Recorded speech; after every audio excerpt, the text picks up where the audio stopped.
not just Arabic music. She's a monster of international music. That's a big chunk, that's a big character.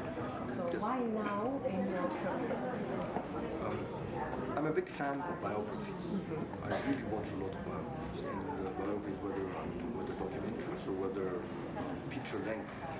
And recently, there's been a big, huge flow of biographies in world cinema.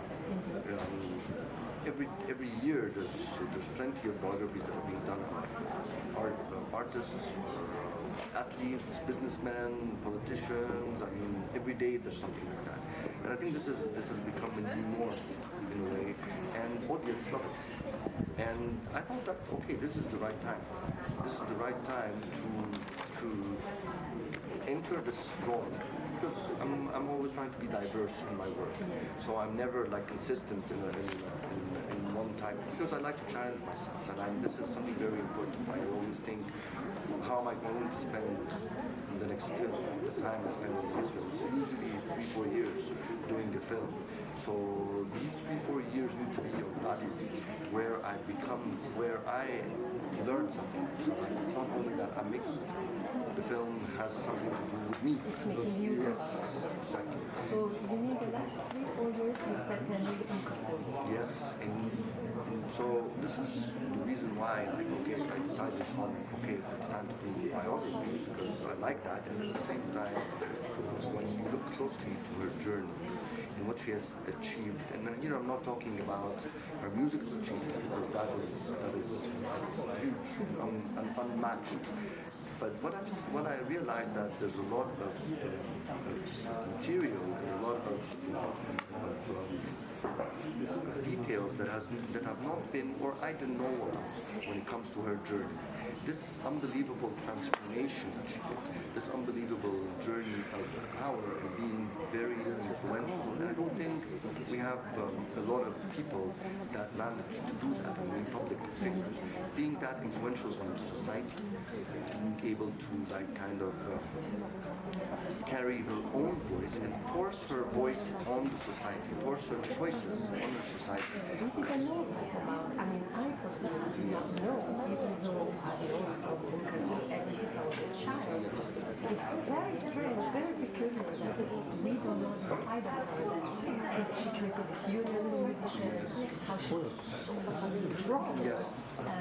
we learned this through your film. I find it quite strange that we seem to know about these big figures, yet we don't know, especially when it comes to women.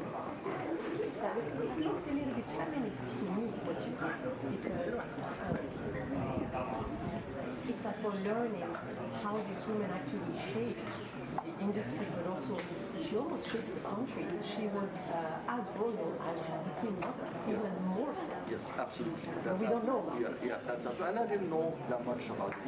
I knew headlines, but I mean, because we did an immense research, and here I have to mention Hannah Mahmoud, who did the scriptwriter, and Hannah Mahmoud, collaborator in the treatment and adaptation of that, because we had to have like we wanted from the very beginning to have female voices working with us, to kind of open our eyes on things that we didn't see. And that research was so immense, and at the same time it was so diverse.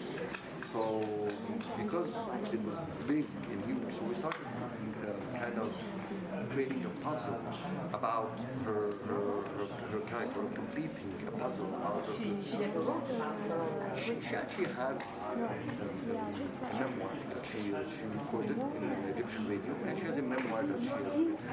Didn't she throw it in the fire? Did she throw the memoir in the fire? There are things in the film that are, as usual in a biopic. There's research and there's artistic and creative license. And the thing is that it's good that the audience would really believe what they're saying. So there's no autobiography, especially when it's a film or a documentary, that lacks imagination.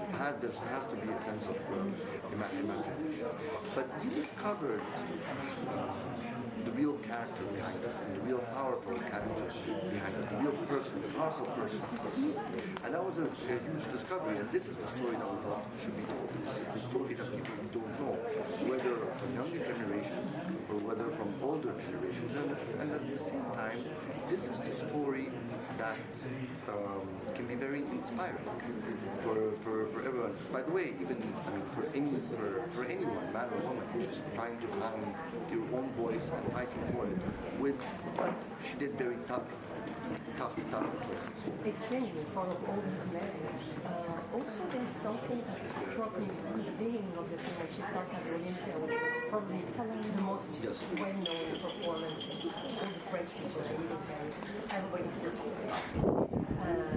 She said to the director of the film, yes, we don't speak the language, you and I, when he starts mentioning politics. And we can see how she treated all the ambassadors. She was political in her own way. Of course. It feels to me that the artist no longer used her voice the way she did. She seems to use her voice for everything that happened to her. You did show this at the very beginning of the film. Because this is where I wanted to show this powerful woman. I didn't want to show the famous singer only. So I always think for an audience that know her, they know the famous singer. But maybe the audience don't know how much power did she carry. And here in that scene, it shows power, a lot of power. And then the next shot is that you see this little kid in the village, with her father, and you try and ask yourself, and this is what the film really asks, how did this girl become this woman? Yeah, I mean, it's the journey. And this is why her journey is so important. I hope so too. Men, women, very happy you unveiled these sides of her story. Very important. Thank you very much. I appreciate it.